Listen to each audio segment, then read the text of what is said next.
semanas de tensión política, ayer a las 2:30 de la tarde, Pedro Pablo Kuczynski renunció a la presidencia de la República del Perú. Hoy en Mesa UP vamos a discutir sobre las consecuencias económicas y políticas que trae esta decisión hacia nuestro país. Para ello nos encontramos con Carlos Casas, él es profesor de la Facultad de Economía de la Universidad del Pacífico, y con Roger Merino, profesor e investigador de Pacífico Business School, a quienes saludamos hoy. Bueno, ayer ha sido un día larguísimo, agitado.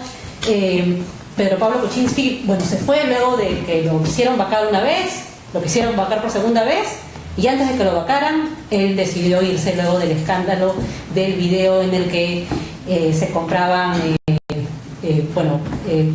a congresistas para poder salvarlo de la vacancia, ¿no? ¿Qué sigue después? ¿Qué significa eso? Bueno, de todo, buenas tardes. Un gusto estar acá con ustedes y compartir algunas ideas sobre este tema tan relevante y en cierta medida trágico, ¿no?, para nuestro país. A ver, veo tres alternativas inmediatas, ¿no?, que es lo que se puede dar en estos momentos, una más probable que la otra, ¿no? La primera es lo que de alguna forma Vizcarra ha venido ya manifestando a través del Twitter y otros medios, es que va a asumir la presidencia de acuerdo a lo que establece la Constitución, ¿no? El presidente renuncia y el vicepresidente asume la presidencia. Hablamos del mismo gobierno en este caso, ¿no? Es el mismo gobierno y por lo tanto Vizcarra asume, tiene bajo la manga en este momento el hecho de que PPK puso el pedido de confianza y ese fue negado a todo el gabinete. Entonces, de alguna forma, Vizcarra podría también frente al Congreso, si es que el Congreso mantiene relaciones hostiles, poner en el tapete un nuevo pedido de confianza, ¿no? Digamos, ese es pequeño as bajo la manga que podría tener Vizcarra, porque hablamos del mismo gobierno, por lo menos esa es mi interpretación. Sin embargo, yo creo que el Parlamento también tiene mucho poder en este momento, por lo menos Fuerza Popular sale fortalecido de esta situación, y para algunos PPK también sería una suerte de rehén frente a Fuerza Popular y al poder que tiene en este momento. Entonces, el gran reto en esta primera opción de PPK, Vizcarra, el gran reto de esta primera opción de Vizcarra que él asume es cómo entablar relaciones políticas efectivas con el Congreso, ¿no? La segunda opción es que, y es la menos probable, es que Vizcarra renuncia, ¿no? Arauz renuncia y el presidente del Congreso tendría que llamar a elecciones. Ahí la primera cuestión jurídica es si es elecciones generales o es elecciones solamente presidenciales. Entonces ahí hay todo un debate. Obviamente para el Congreso serían solamente elecciones presidenciales, ¿no? Esa segunda opción parece menos probable porque Vizcarra no ha dado a entender que va por ese lado, ¿no? Y la última opción, que es la que está empujando, por ejemplo, la izquierda y gran parte de la ciudadanía también, es que debe haber elecciones en este momento, ¿no? Y que Vizcarra debería convocar elecciones, cosa que es imposible legalmente porque el vicepresidente no puede convocar directamente elecciones, ¿no? Esto tendría que partir de un pacto político entre las diferentes bancadas y quizá nombrar a un presidente interino del Congreso, como lo asumió Paniagua, ¿no?, en el 2000, y este tendría que tener un gobierno de transición. Y es de la tercera opción, que es creo que la menos probable, pero que sí está en discusión, por lo menos hay bancadas que lo están proponiendo. Por lo pronto Vizcarra ha dicho que él viene a ponerse a disposición de la patria, que él va a asumir lo que dice la Constitución. ¿Cómo han reaccionado los factores económicos luego de la renuncia de PPK? Bueno, yo creo que después de el primer intento de vacancia en diciembre, ya muchos mercados o muchos agentes ya habían incorporado que ese era un escenario probable, ¿no? De hecho, uno hablaba en noviembre o en diciembre con muchas empresas y ya todos estaban trabajando bajo ese escenario. Entonces, en verdad, lo que estamos observando ahora es que ayer el dólar bajó, o sea, la moneda peruana se fortaleció, y por otro lado, la bolsa de valores, que es usualmente el indicador, también tendió a subir, ¿no? Entonces, Eso significa que las cosas para los inversionistas, por lo menos en el corto plazo, van mejor. Significa un alivio, porque definitivamente ya la presencia del presidente Kuczynski había generado un mayor grado de incertidumbre, ¿no es cierto? Porque se notaba que existía este enfrentamiento, este encono del Parlamento contra él, y que más bien pues, seguir en el poder hubiera significado, salvarse de la vacancia hubiera significado probablemente mucho más obstruccionismo en el Congreso, que no haya posibilidad de impulsar reformas o de sacar propuestas legislativas, ¿no? Entonces, yo creo que los inversionistas han respirado tranquilos en el sentido de que está habiendo un cambio. Como menciona Roger, si lo primero es lo más probable que siga el gobierno hasta el 2021, entonces digamos que la orientación económica al parecer no cambiaría. Ahora, el problema yo lo veo en el mediano plazo, ¿no? Porque eso ha sido esta semana, la próxima semana, pero hasta que se conforme el equipo económico, el nuevo equipo económico, porque creo que todo el mundo, o la ministra por lo menos, va a renunciar, eso va a dar una señal al mercado. Pero definitivamente si el Parlamento sigue siendo obstruccionista, porque lo que vamos a ver es un presidente que no va a tener mucho respaldo, ¿no? Porque hasta la banca de PPK algunos probablemente no van a estar apoyándolo a él, entonces va a enfrentarse a una situación paradójica donde probablemente no tenga base de PPK, pero tenga que reforzarse en otros partidos, y eso puede llevar a que se contamine la agenda legislativa y también se enrarice todo el ambiente político aún más, con lo cual, o volver a ese esquema beligerante, y eso puede afectar, ahora sí creo yo, las expectativas para el crecimiento para el futuro, porque lo que hemos visto ahora es que el Estado está paralizado. O sea, en este momento el Estado está paralizado, y en ese sentido va a afectar a la actividad económica, ¿no? Porque mucha de de la apuesta para este año del crecimiento estaba en la inversión pública y en la reconstrucción. Y en la generación de, por ejemplo, la concesión de este proyecto en Michiquillay, que empezaría a dinamizar nuevamente la inversión privada. Y la inversión, uno de los factores más importantes que está detrás de ella son las expectativas. Y si uno siente que esta incertidumbre continúa, yo creo que eso sí podría golpear fuertemente a la economía. Hoy día creo que es bien relevante que ahora tengamos este debate con Roger, porque ya esto de que la economía y la política no van de la mano ya no puede ser así. Yo creo que las expectativas están bastante influenciadas por el tema político, y las expectativas son bastante importantes para el dinamismo de la economía.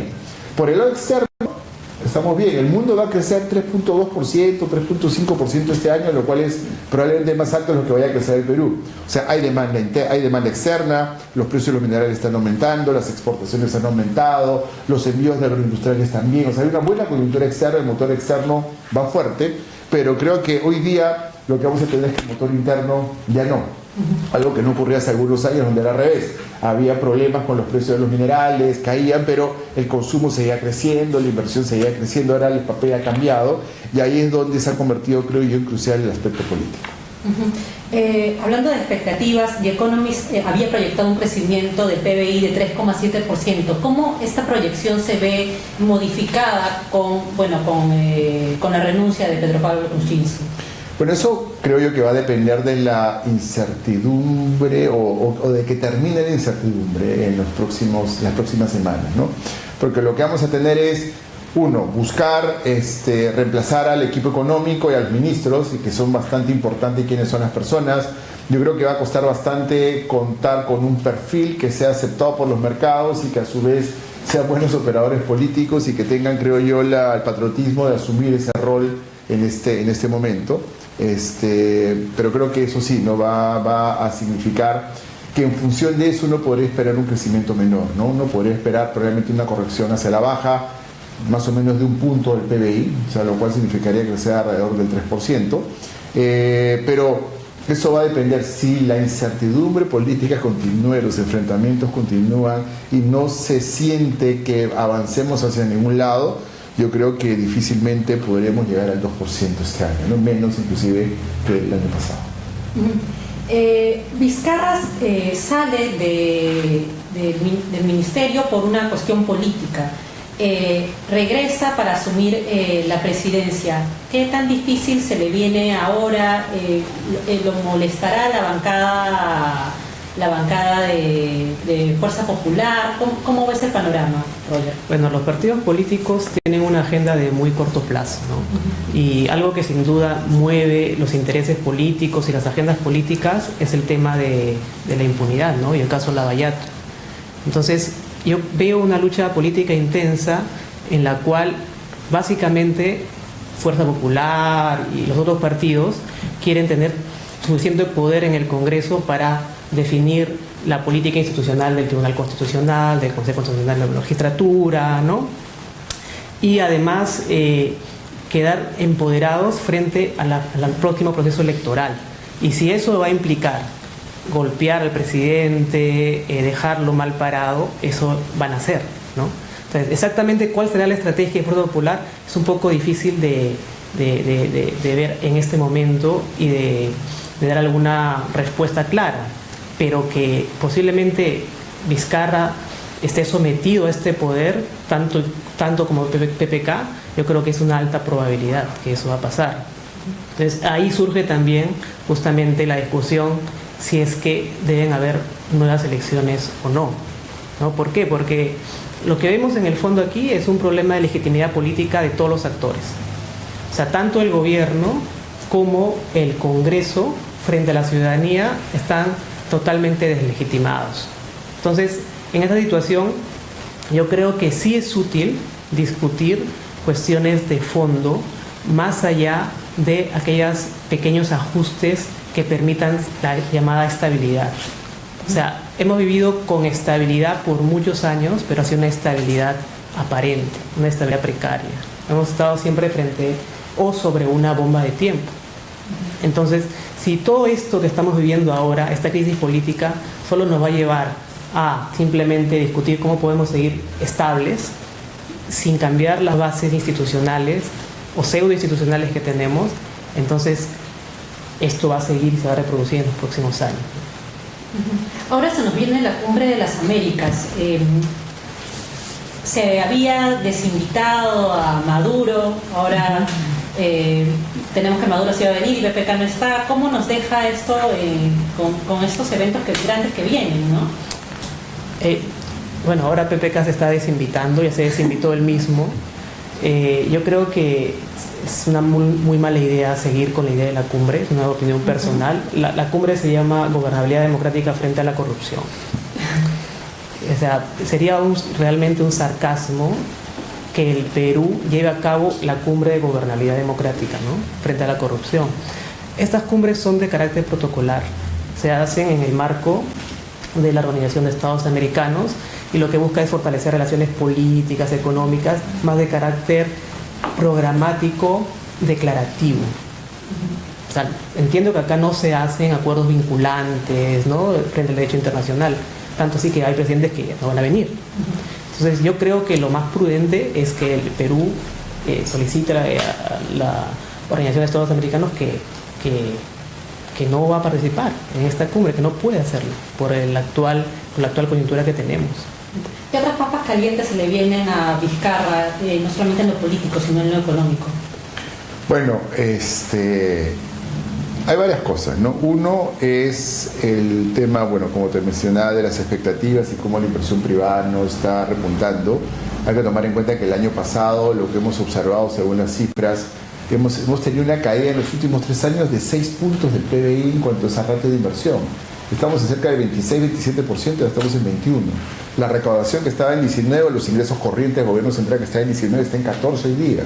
Y tenemos un déficit fiscal que ha sido el más alto de los últimos 15 años, por lo menos. Y ahora, ¿no?, con lo de incluir a los trabajadores del CASA. Claro, ese es un tema que es bastante importante porque el Congreso no está ayudando mucho, ¿no? El Congreso está dejando pasar muchas alternativas o muchas iniciativas que son muy populistas y que van a golpear a la caja fiscal. Entonces lo que tenemos es, en un contexto de bajos ingresos, se impone un cambio tributario para justamente mejorar la recaudación, generar programas más, creo yo, que generen más incentivos hacia la formalización. Porque en verdad, si yo digo, te formalizas y solamente vas a pagar impuestos, bueno, ¿y qué recibo?, ¿no? Que creo que debería esto asociarse con programas de fortalecimiento empresarial en el sentido de acceso a mercados, acceso a información, acceso a crédito o acceso a garantías, por ejemplo, que les permitan a los empresarios pequeños estar ahí. Ahora, También hay que tomar en cuenta que conforme el crecimiento económico se desacelera, la informalidad va a tender a aumentar, ¿no?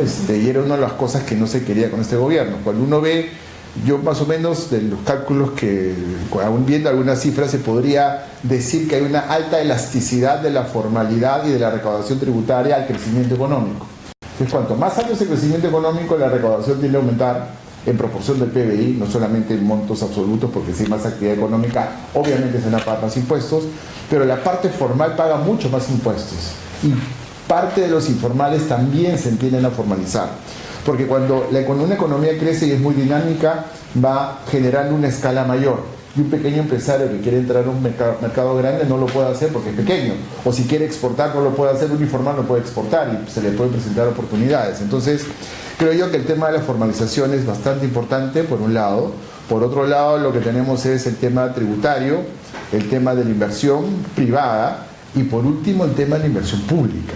El tema de la inversión pública también, lo que hemos observado es una caída de la inversión pública en términos del producto y obviamente hoy día el escándalo Lavajato y el escándalo que tenemos de corrupción en distintos sectores ha afectado a las empresas constructoras y por tanto las empresas constructoras no pueden ejecutar. O sea, lo paradójico es que hay plata, hay voluntad de reconstruir, pero con esto del DU 003 y todavía que se está implementando la modificación que se ha hecho con la ley, esta la 3737, digamos que uno de los miedos que hay, una de las cosas que se están viendo en la reconstrucción es, tenemos la plata, hemos lanzado los concursos para poder construir y resulta que todo lo que se está presentando son de segunda categoría, no son las mejores empresas porque todas tienen problemas con esto del club de la construcción. Entonces, eso, destrabar la inversión, la reconstrucción de la inversión pública, creo que también es otro de los grandes retos.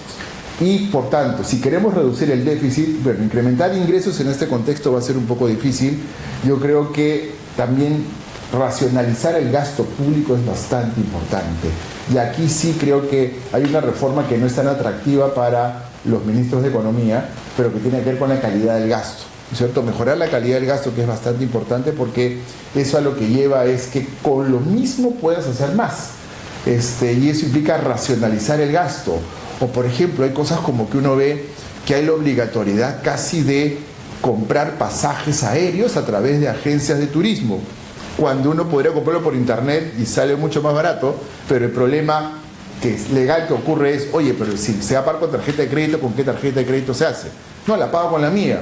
Ya, pero ¿y cómo te hacemos el reembolso? Entonces hay todo un tema que a veces genera mayores costos al Estado, que creo que son muchos procesos que podrían racionalizarse, podría también coordinarse mejor para evitar duplicidades de acciones en algunos casos. Entonces, mejorar calidad del gasto, tratar de mejorar la actividad, la recaudación, el tema de seguir con el proyecto Michiquillay, impulsar las asociaciones público-privadas para dinamizar inversión privada de alguna manera y bajar el ruido político, creo que serían bastante importantes para fomentar la inversión privada.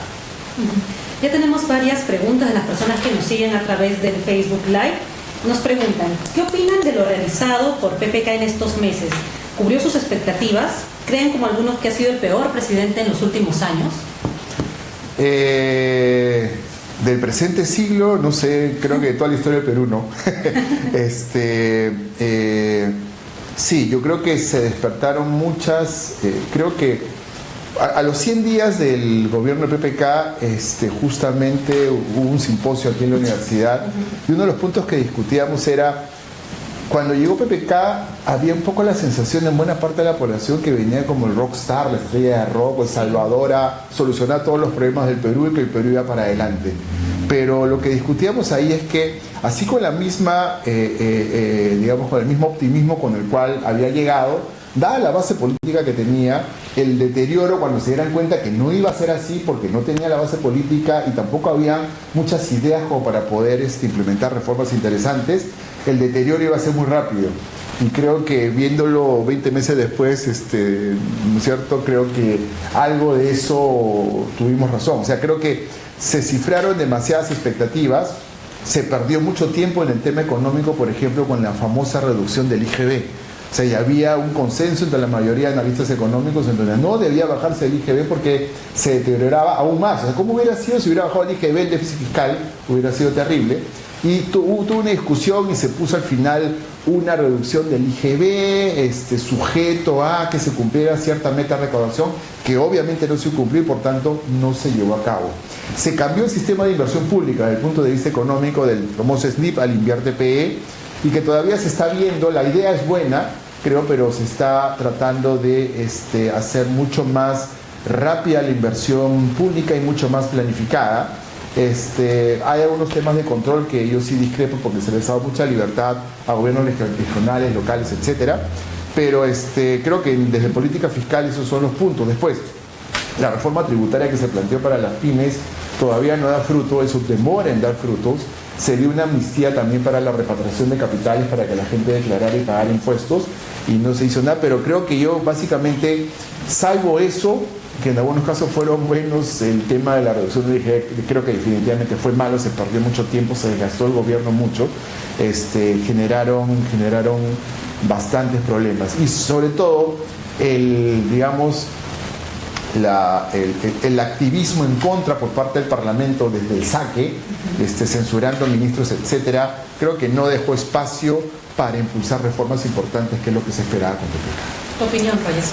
Sí, para evaluar un gobierno desde el punto de vista político creo que es fundamental comprender cuál es el legado que deja ese gobierno. Es decir, vemos el corto periodo de PPK, básicamente su legado es indulto a Fujimori, inestabilidad política y estancamiento económico, ¿no? Entonces, para alguien llamado a ser el presidente gerente, tecnócrata, culto, ¿no? Músico que toca la flauta, con buenos roces internacionales, ¿no? Que iba a ser supuestamente el presidente soñado por un sector empresarial, ¿no? del país, pues dice mucho que este legado que nos está dejando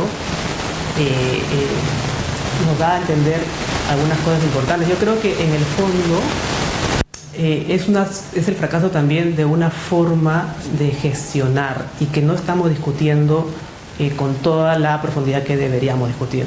O sea, el fujimorismo como movimiento político histórico que cae en el 2000 se mantiene en la forma de gestionar los asuntos públicos, en la opacidad, en las relaciones contractuales con empresas, las puertas giratorias, clubes de la construcción, por ejemplo. Entonces, esa forma de ver los asuntos públicos, la informalidad, por ejemplo, se ha mantenido. Entonces, lo que yo veo en este momento es que hay una lucha entre este tipo de fujimorismo, porque PPK ganó por el antifujimorismo, pero bien pudo haber sido un presidente fujimorista con ministros fujimoristas, ¿no? O sea, básicamente PPK es un tipo de fujimorismo distinto, tanto así que hizo pacto con Kenji Fujimori.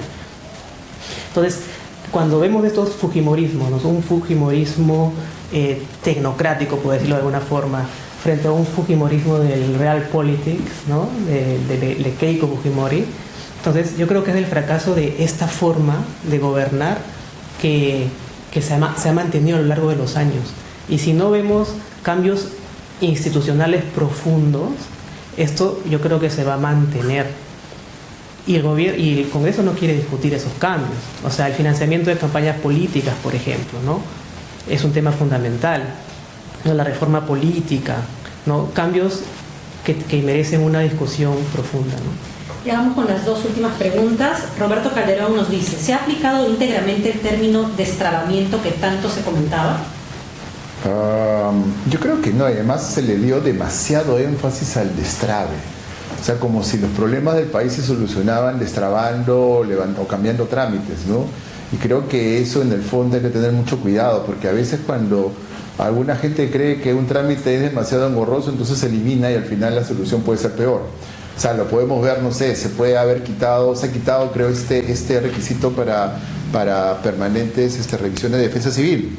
Y el día que hay un terremoto, se van a caer un montón de viviendas, va a haber un montón de muertos, entonces ahí recibimos, uy, lo quitaron, ¿no? Entonces vamos a volver en esta política del péndulo, en donde en vez de hacer las cosas bien pensadas, pensando en el largo plazo y poniendo reglas que se mantengan en el tiempo, se va exagerando y la reacción es eliminarlo. y en este péndulo que cada vez va siendo más oscilante, creo que tenemos ahí un problema bastante serio. Entonces, el destrave creo que era como la gran reforma, pero eso no es ninguna gran reforma. O sea, es como que había una piedrita en el motor que no dejaba que funcionaba, pero lo que necesitamos era un nuevo motor potenciado, ¿no? Entonces, sacar la piedrita hace que el motor que teníamos funcionara mejor, pero no hicimos los cambios radicales, o no se plantearon los cambios radicales para mejorar productividad y competitividad de la economía, que lo que queremos es como país crecer. Y en este caso, y ahí es donde viene el tema también institucional, dada la incapacidad institucional que tiene el Estado peruano para poder hacer que de redistribuir la riqueza, creo yo que lo único que nos queda por ahora es crecer fuertemente, porque ahí sí se da, creo yo, a pesar de todas las críticas que ha habido, esta especie de chorreo, porque es un chorreo lento, pero hace que recaudación mejore, que baje informalidad, que el empleo adecuado aumente, pero eso se puede hacer y se tiene que potenciar el crecimiento mientras se van implementando algunas políticas. Es cierto que con el gobierno de Humala se plantearon nuevos programas sociales que fueron interesantes, pero dada esa, mientras se hace la reforma institucional, tenemos que ponerle todas las balas, digamos, y todos los esfuerzos a tratar de crecer más, y con esos recursos implementar justamente las reformas, ¿no? Para seguir potenciando el crecimiento. Ahora, ese es un estado ideal de las cosas, es, creo, un deseo muy profundo de que así funcionara, y creo que en el fondo no va a funcionar de esa forma, ¿no? Reflexiones finales para las personas que, bueno, en estos días, desde el día de ayer, han estado un poco preocupadas. Renuncia el presidente, por lo tanto ahorita estamos como que en un limbo, ¿no? Este año empeorará el empleo. Bueno, hemos visto que la primera reacción es que el sol se ha fortalecido, pero hay aún esta incertidumbre, ¿no? ¿Cuáles son estas reflexiones finales para las personas que nos están escuchando? Bueno, siempre es difícil dar, desde el punto de vista del análisis político, qué es lo que se va a venir, ¿no? En un país como el Perú, sí, donde cada día los eventos políticos son tan radicales, ¿no? Por un lado, lo que se me ocurre en este momento es que era una situación que ya muchos estábamos esperando. O sea, básicamente hemos presenciado una agonía de la presidencia de PPK, y que desde los actores económicos y políticos sabíamos que tarde o temprano se iba a desencadenar de esta manera. Entonces, no creo que haya un cambio radical en ese sentido, por lo menos en el impacto económico. Ya Carlos ya dará mayores precisiones sobre eso, ¿no? Mi gran preocupación, y quiero insistir con esto, es que estos eventos políticos tan graves no cambien nada, más bien. Es decir, que esos eventos donde hay presidentes en la cárcel con prisión preventiva, presidentes con orden de captura internacional, todos los actores políticos investigados, estos eventos de tan magnitud solamente nos lleven a hacer reformas cosméticas. Eso para mí es lo peor que puede pasar, porque eso lo que va a hacer es que la estabilidad que vamos a lograr va a ser otra estabilidad de corto plazo, otra estabilidad aparente, y luego cuando veamos otra vez una situación límite que va a volver a pasar, de nuevo estemos sufriendo las consecuencias. O sea, yo creo que eso es lo peor que podría pasar, que simplemente esperar de que mañana las cosas sean como todos esperan, y que vayamos a comprar nuestro álbum del Mundial y que vayamos a ver el partido de Perú y no pasó nada, ¿no? Yo creo que eso más bien es la peor situación desde el punto de vista político y social.